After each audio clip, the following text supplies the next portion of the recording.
យើងចេញមកពីគ្រួសារនេះអត់សំណាងយើងស្ដួចស្ដើងជាងគេបន្តិចមែន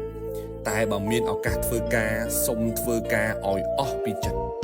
ទីមួយកុំបោះចោលការខំប្រឹងយើងកើតមកចំគ្រួសារនេះអត់មែន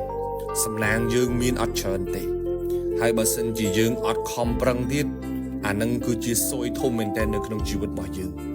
ងចេញពីគ្រួសារនេះអត់តែកុំបោះចោលការខំប្រឹងរបស់យើងឲ្យសោះ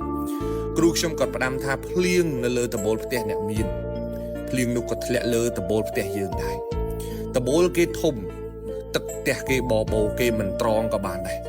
ប៉ុន្តែដំបូលផ្ទះយើងតូចបើសិនជាយើងខ្នះខ្នែងជាងគេបន្តិចយើងអាចសល់ទឹកខ្លះសម្រាប់ប្រើដែរយើងចេញពីតកូលអ្នកខ្សត់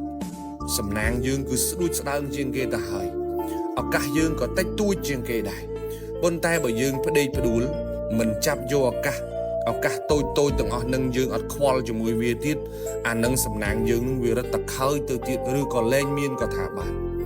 យើងខ្សត់ទ្រពតែកុំឲ្យខ្សត់ការខិតខំប្រឹងប្រែងសោះទី2កុំបោះចោលគំនិតវិជ្ជមានរបស់